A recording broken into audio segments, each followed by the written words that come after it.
One of the tough problems facing our country is the traffic problem, especially the one prevailing in Bangkok. Admittedly, the flow of traffic is still interrupted at certain spots and at certain points in time, but at least there is a remarkable improvement to it. Cars are no longer brought to a complete standstill by traffic jams, as they used to be more than a decade ago. How did the improvement come about? What was the story behind a number of royal-initiated roads?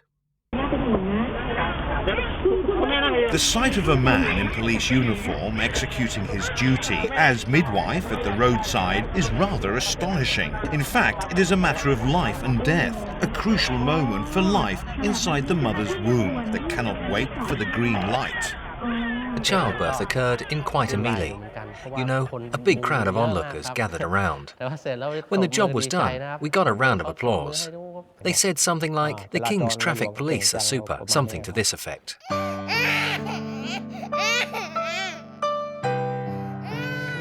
Both policemen are affiliated with the Royal Initiated Traffic Alleviation Project.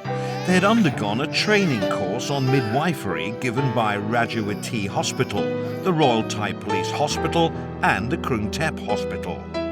The activity is an extension of the earlier Royal Traffic initiations 14 years ago. A number of records show how complicated the problems were at the analytical stage, but by the time the royal methods were put into practice, His Majesty used to simplify them so that they were easily understood by all concerned, including the general public.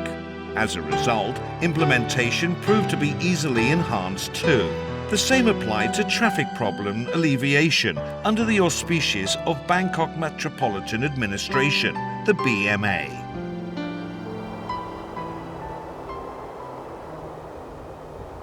Bangkok metropolis occupies a space of merely 1,500 square metres, but has to accommodate the needs of over 10 million residents. Almost every square inch of Bangkok serves as foundation for a clutter of crowded buildings, companies, department stores, government offices, and even factories. Rapid growth breeds disorderlessness due to lack of city planning that has prevailed all through the years. In contrast to the ever-increasing number of cars on Bangkok streets, available space for traffic keeps diminishing. In 1982, an initial amount of 8 million baht from His Majesty's and the Princess Mother's private funds was graciously allocated to the Metropolitan Police Bureau for the acquisition of fast-moving motorcycles and walkie-talkies, along with royal advice and guidelines. Our workforce was seconded from the Office of Traffic Control Police and then given proper training based on His Majesty's guidelines. The expenditure was covered by the royal funds. The Royal Thai Police statistics show that 80% of traffic-related accidents, which intensifies the traffic problem even further, have their root cause in law and traffic regulation violations. For instance, drunk driving, jumping the lights and ignoring speed limits. It is His Majesty's view that to squarely address the fundamental problem and maintain peace and harmony among road users is to instill in everybody the need to be self-disciplined and to strictly observe the regulations. His Majesty himself has set a good example for this. His Majesty picked the time to personally inspect traffic conditions in Bangkok. He made it a point to avoid the morning and evening rush hours. For example, during the nightly funeral rites of the Princess Mother, where His Majesty would attend the rites at the Grand Palace every night, choosing the time when the traffic was light, at midnight or 1 o'clock in the morning, staying about 2 hours before returning to the royal residence. Next, he allowed traffic on the other side of the road to flow slowly past the royal motorcade. Unless necessary, there would be no closing off of any road for his sake. ขบวนเสด็จไม่ได้ช้าๆแล้วก็ไม่จำเป็นเราจะไม่มีการปิดถนน The Royal-sponsored fast-moving motorcycles are to head straight to the site of traffic problems where emergency occurs, primarily to ease the traffic jam that ensues. His Majesty used to refer to the state of a traffic standstill as moving at the speed of 0 km/h. In any case, the royal guideline was derived from the normal practice of having police motorcycles lead the royal motorcade. Disagreeing with the police practice of closing off the roads along the royal route, His Majesty ordered that it be discontinued if he was on a private mission. Instead of imposing the road closure, one police motorcycle would halt traffic at the intersection closest to the royal motorcade, while the others would proceed to the next intersections. Then, just as the royal motorcade passes the first intersection, the first motorcycle would rush ahead of the royal procession to repeat the mission at the third intersection, and so it goes. Sometimes His Majesty would question about the light traffic, as if suspecting the police had closed off the road and caused disturbance to his people. สลับกันไปเงี้ยบางครั้งท่านเห็นถนนโล่งมากท่านยังรับสั่งถามทำไมถนนโล่งมากคล้ายๆนึกว่าพวกตำรวจนี่ไปปิดถนนแต่จนประชาชนนั่นนะ Not only for strict compliance of the traffic law, but also to obtain cooperation between public and police to remedy traffic problems. Again, His Majesty plays an exemplary role on this too. His Majesty always objects to too many royal vehicles in it, saying he does not wish to cause trouble to the people. The royal entourage is to include only those who need to be in it, and they should travel as a group in a minibus. Thus, the royal motorcade consists only of a leading police vehicle, the royal vehicle, a minibus, and then the trailing police vehicle. The royal advice and financial support worth 12 million baht allocated in the first year of operation were to serve as a means towards merely a short-term solution of the problem. As it seems, the implementation has been satisfactorily carried out in accordance with the objectives His Majesty has set out. In the following year, the mobile unit was allocated an additional amount of royal support, together with 100 motorcycles more. Its scope of work was widened to include fast and urgent delivery of the sick persons, casualties of traffic accidents, or women with advanced pregnancy and about to give birth to the hospital. We suddenly get the idea, as we had never done anything like this before. In all the years that we worked, such an idea had never dawned on us. His Majesty's thoughts made us feel awestruck. Of course, the people needed our help. There were cases where we could take the critically injured to the hospital in time. They felt deeply grateful and thanked us profusely. We told them that we belonged to the Royal Initiated Traffic Rescue Unit sent by the King. At a later stage, if the work proves beneficial, the government will need to adopt it as a project and provide budgetary support so it will bear fruit. In addition to the initial operating fund of 12 million, I could provide some more, but that might make a habit of dependency. The task force should be established as a permanent project. Originally established as a task force rather resembling a royal-initiated pilot project, it now functions as the Royal Initiated Division of Special Traffic Affairs and operates on a budget allocated by the government. Working now for the Royal Initiated Traffic Project, my thinking has changed, in the sense that I need to ask myself, what am I assigned to suppress? When should someone be arrested? There are lots of ways to get people's cooperation. One way is to let them know our work style, that we are not always searching for the culprits.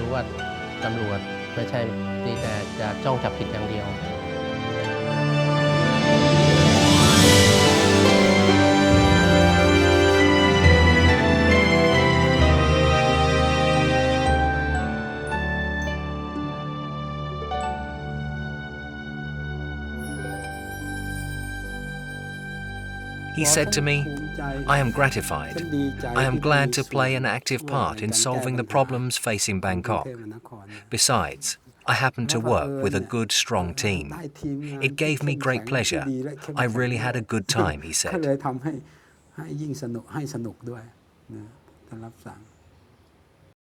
Many of you out there may have heard about or even travelled on the roads built under His Majesty's initiation. Background stories attached to some of these roads are worth looking into, as they portray the principal concept of project as well as personal management. The stories truly present yet another aspect of His Majesty's ultimate talents, both technical and practical.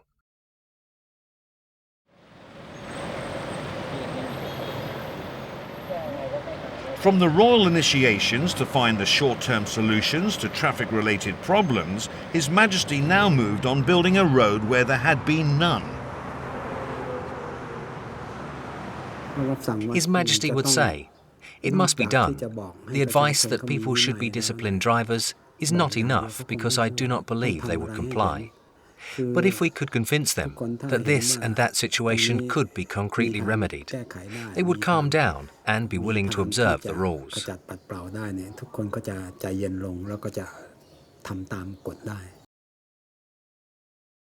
The first road construction project was the least complicated of all. A road was to be built in parallel with the southbound railroad track linking Isarao Pab Road with Jaran Sanidwong Road. The idea came up while His Majesty was on his way to visit the Princess Mother, who was in Sirirat Hospital, and drove by to have a rough survey of the area. He subsequently sent me a map in sketch and instructed that I conduct a feasibility study of the plan. The finding was in the negative because the site was under the jurisdiction of the State Railway of Thailand, which had entered into a concessionary contract with Hopewell Company Limited regarding the very site. His Majesty's immediate response was, "I just knew I would get this sort of reply from you. At any rate, there is no telling when Hopewell would start constructing, or whether their plan on the Bangkok side of the river could be implemented. It might take them 3 years. If we invest here and right away, it would not be capital intensive, but rather cost effective, within 3 years then." Even before the team could get down to business, His Majesty granted them a special audience on that same day. His Majesty started off by telling us about his trips to the provinces. Sometime when new roads had been built, I said with the owners of the land who had been living there in hardship for ages without road nor access by car. One fine day, some complete strangers turned up and bought their land. Within months, a road emerged. The people were bitter because they felt they had been cheated. This is not right.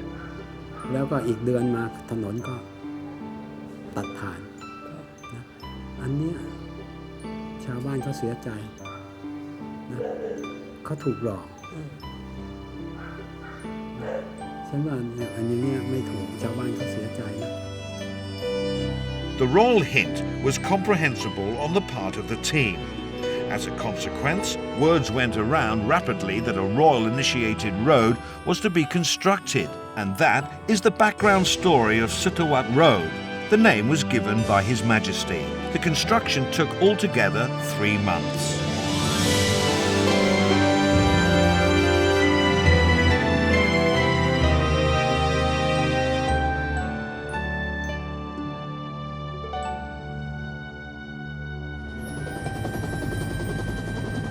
Just as Sutawat Road was being built, the next project to increase road surface on Rajadamnern Avenue from the foot of Somdet Phra Pingklao Bridge to the Government Lottery Office was launched to alleviate the traffic jams. Actually, a budget of over 200 million baht was already allocated for the construction of an overpass by the BMA. Accepting underpass, His Majesty started sketching something. After some time, the rough plan was entrusted to us. We submitted a draft proposal for his scrutiny. After a few corrections, His Majesty gave his approval and the construction started.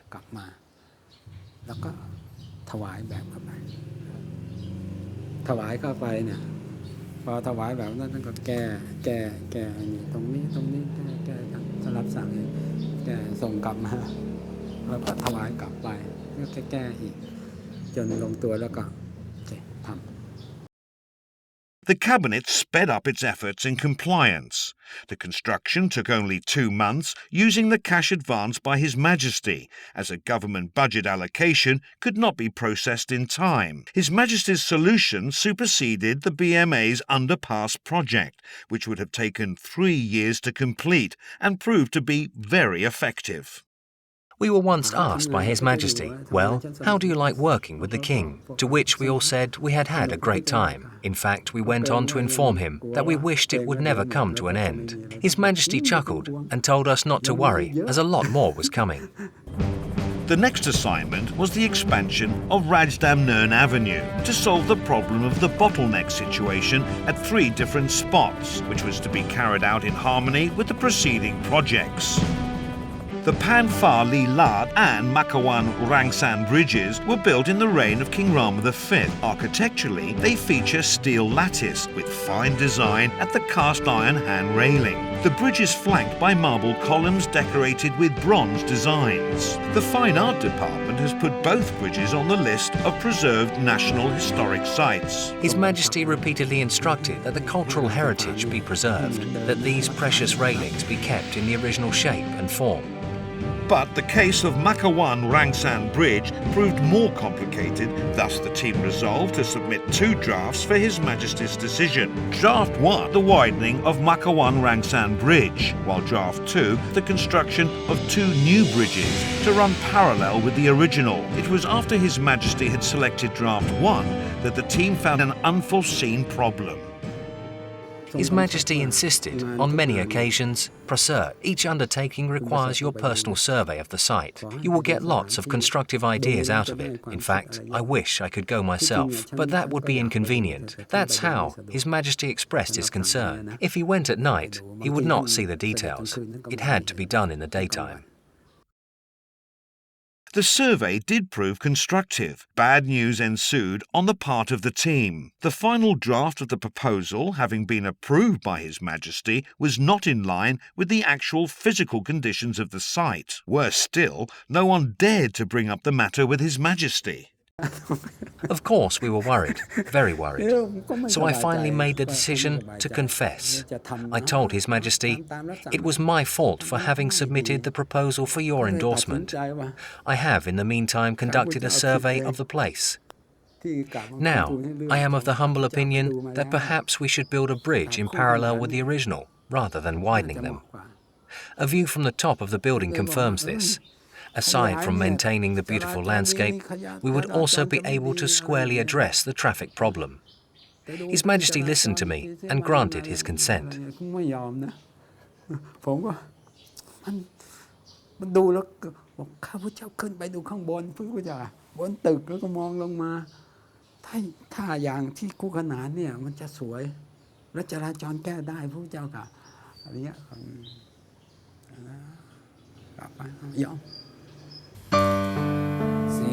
The incident was a testimony of His Majesty's democratic approach in all aspects, and a lesson for the team that His Majesty is willing to listen to a well-grounded argument.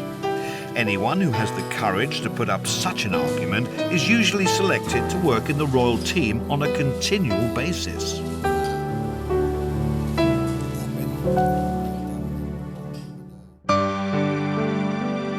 His Majesty's initiation and hard work continued without interruption, even during the royal trips to Sirirat Hospital to visit the bedridden and recuperating Princess Mother.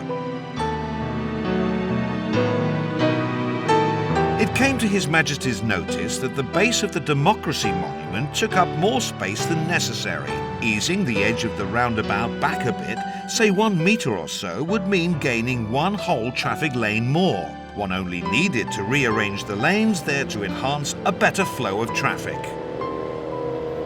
His Majesty gave us the instruction. For the road surface gained, be sure you do something to make up to the monument, to compensate for the loss.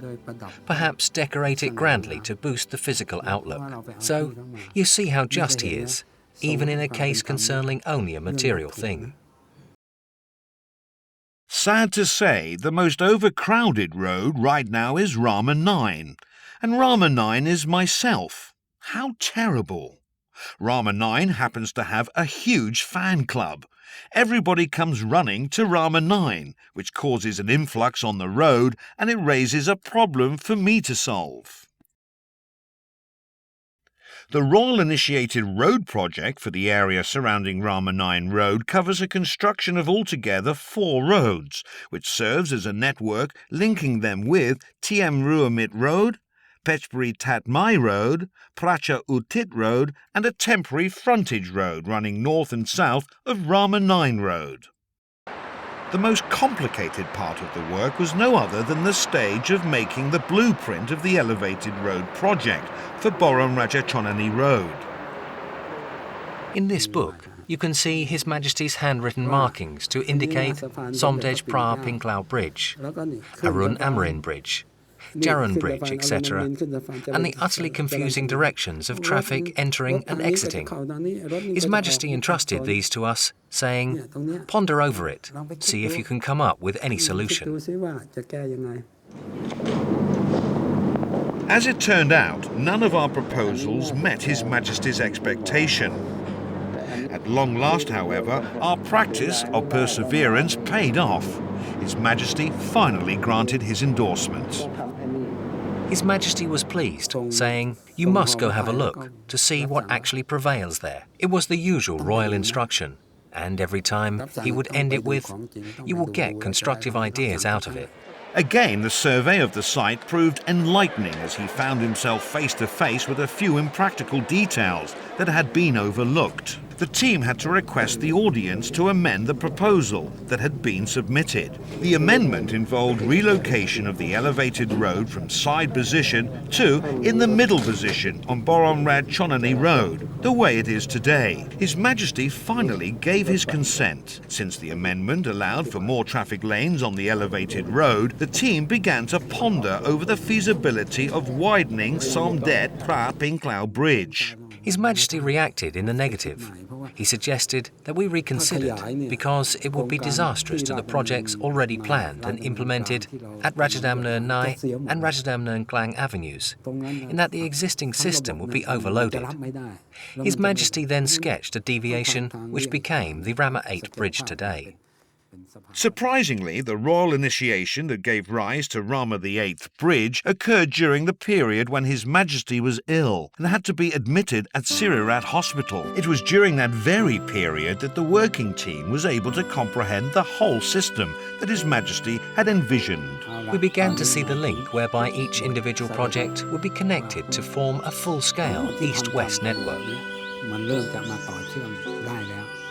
ก็เกิดโครงการจตุรทิศขึ้นมาตะวันออกตะวันตก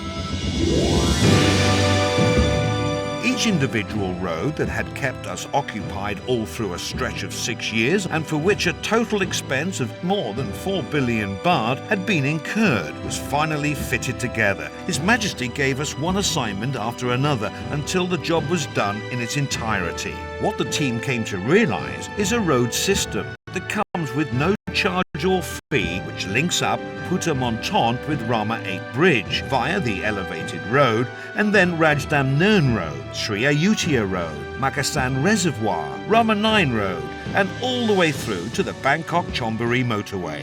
At present, the latest piece to be fitted into the jigsaw is the Royal-initiated Industrial Ring Road project. I'm convinced that His Majesty has the whole picture in mind from the beginning.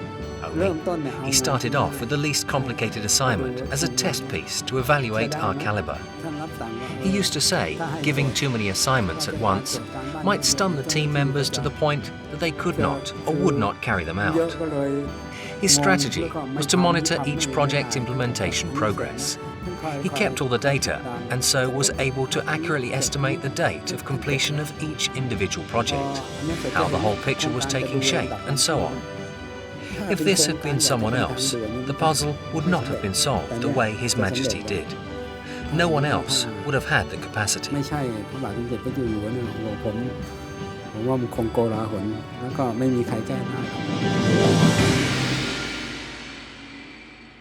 His Majesty's interests are not restricted to only transport and communications. Being a visionary person, His Majesty's areas of concern includes energy, particularly oil, which stands at the core of national development. Since our country is incapable of producing oil, how then can we become partly self-reliant or be able to survive in the face of an energy shortage, at least to a certain extent? If fuel oil is depleted, we can rely on alternative energy. It's possible, but we will have to be determined in the effort to find ways to generate them.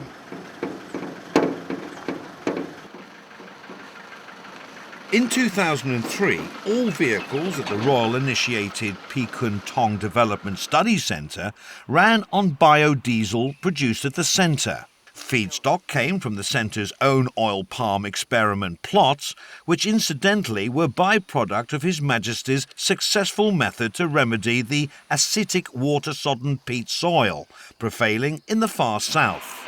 Fully integrated biodiesel production is now going on at the centre, starting from plantation, processing, extracting to distilling and distributing, to fishing villages and small-size fishing enterprises in Narathiwat province on a trial basis. Those who have used biodiesel from our centre say the motor starts up easily. This is because biodiesel contains more oxygen than normal diesel. Its main attributes include easy startup, smooth running of the car engine and sweet-smelling exhaust. Back in 1975, after His Majesty paid a visit to the southern region, research work by a group of the teaching staff of the University of Songkhla got unobtrusively underway, with the aim to produce biodiesel from palm oil, based on His Majesty's guidance and suggestion. His Majesty specified that palm oil be used. To start off, he envisioned a small-sized enterprise, so that minor farm operators would be able to conduct a joint venture business. Almost 30 years later, His Majesty still confirmed his conviction that palm oil was to be used as a substitute for diesel oil. His Majesty's interest in the project lasted all through the research years. He visited the centre on many occasions to follow up on the project development, which was found to be quite satisfactory. His Majesty instructed that an experiment site be built in a selected agricultural community. That is how the Owl Look settlement cooperatives in Krabi province came into being. At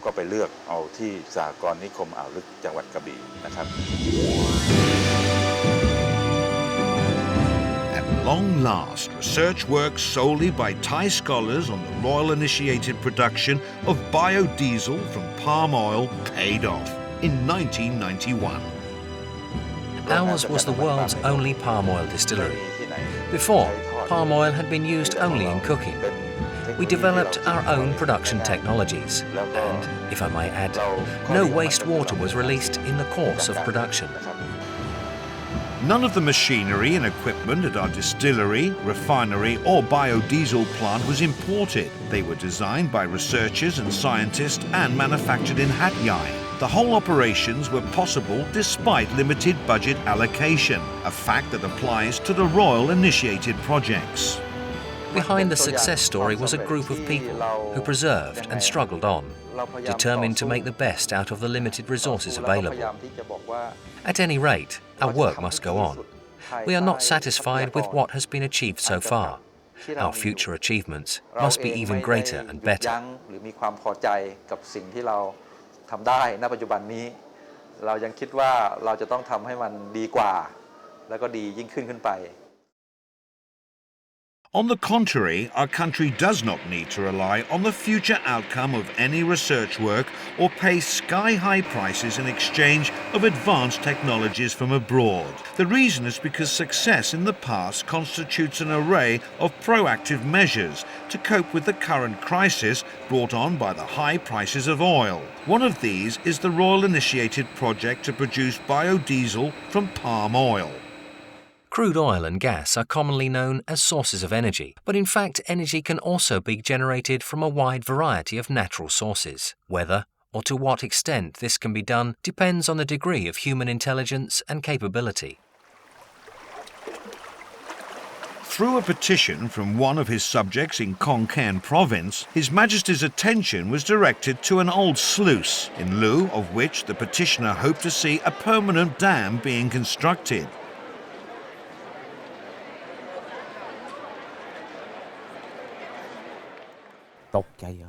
I was shocked because never in my life had something like this happened to me.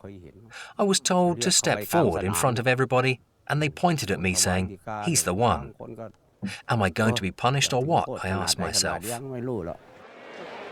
Referring to the data on his map and observing the topographical features around him, His Majesty was convinced that the existing potentials would enhance a far better solution to the problem than the petitioner had expected.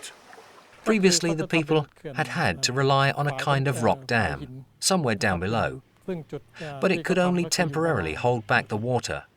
With the floods, the dam repeatedly collapsed. Moreover, the water level in the reservoir was too low to irrigate the fields. Given his wide diversity of profound knowledge and expertise, instead of instructing his team to help repair the dam as requested by the petitioner, His Majesty opted for the construction of drainage water gates to control the water level in the Chuan River. As the water gates were built at a higher level than the original dam, he relied on optimized collaboration between gravity and natural water power in forcing water down the delivery channel to nurture cultivation in low-lying areas. It was earlier in the year when we visited the area. The water level in the irrigation channel was still sufficient to nurture cultivation in both Chumpe District, Konkan Province, and Konsan District, Chayapum Province. What the petitioner had not foreseen was the money he could save, as the pumping machine was no longer needed, and therefore no more cost was incurred in this regard. Cultivation of the second rice crop becomes possible. The water supply reaches all farms, from the sugar factory here to canals way over there. After the date of release, we know exactly the spot where the water mass will reach on the first day, the third day, the fifth day. Right on target. It works.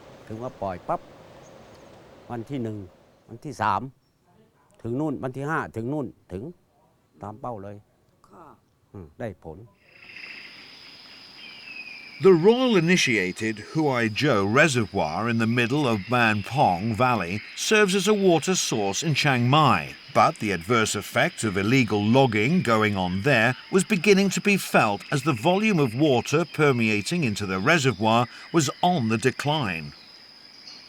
Reforestation had to be accelerated to remedy the situation, His Majesty said. The objective was to grow trees and plants that absorbed more and more water. We set out to implement it immediately, along the guidelines His Majesty had given. In 1995, His Majesty made another extended trip to monitor the progress at Huaizhou Reservoir, his fourth visit. It seemed the forests had been revived to a certain extent, but similar to his traffic projects, reforestation was but a piece in a whole jigsaw. His Majesty took note of the rise in the water level. Now, with a filled-up reservoir, we should move on to build a wet forest. His Majesty's concept was to find a way to rehabilitate this forest by pushing up the water from the reservoir to high grounds and then release it downward. โดยให้เอาน้ำในอ่างเก็บน้ำห้วยโจ้เนี่ยนะครับขึ้นไปข้างบนแล้วก็ปล่อยลงมา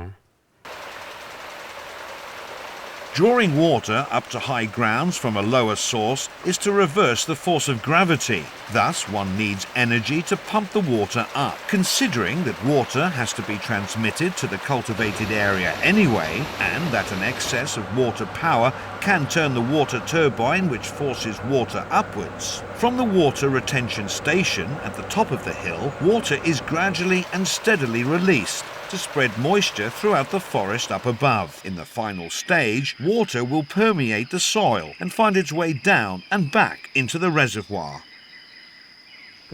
Actually, energy is conserved in the process because there is no use of electricity or fuel. Potential energy from water is converted to kinetic energy, which turns the turbine.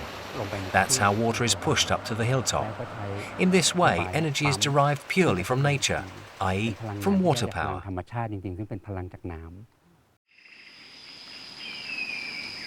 A whole wealth of energy is waiting to be explored. To what extent these natural sources of energy can be utilized to benefit development work depends on the extent to which nature's mysteries can be solved by man-made technologies, and collaboration with these as yet unseen forms of energy can be realized. As it is, the wind god of ancient belief has been accorded the task of turning the rotor attached to a generator for man's practical use. Similarly, solar heat has been converted into electric and many other forms of energy. Given the fact that such conversions of the multitude potentials in nature may clean up the Earth's atmosphere, caution must still be in effect to ensure gradual speed of development expansion. Having profound knowledge of the Thai social geography, His Majesty's concept on alternative energy has been translated into simple methods which have undergone tests and experiments by the Royal Chitlada projects, as well as the Royal Development Study Centres. This involves a different aspect of alternative energy, which is to generate use out of useless things. Manure, for example, is useful material for fertilizer and also for the production of biogas. Agricultural scraps are a source of profit when used to produce green fuel, which may not be as practical as natural gas, electricity or fuel oil, but presents an alternative for those living in remote areas so that they can become self-reliant in the face of oil price fluctuations.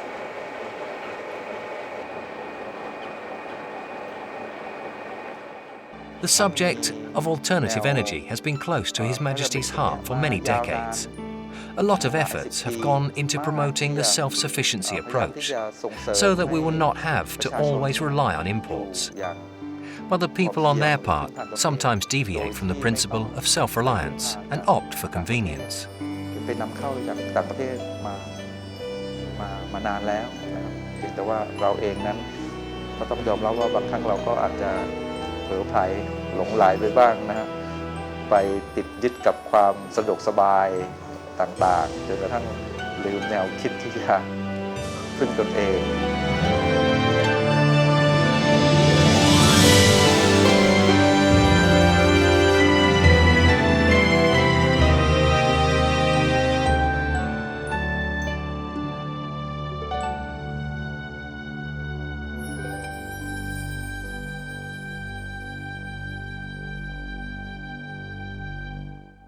Human beings have come to rely on various forms of energy, all of which have an impact on society as a whole in one way or another.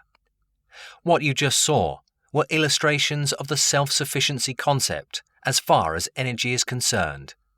Every project is based on rationale, step by step, carefully and comprehensively implemented. It is risk-free, financially and technologically self-reliant, and initiated for our benefits and our own future. But whether this can be materialized depends on how and to what extent we can follow in His Majesty's footsteps.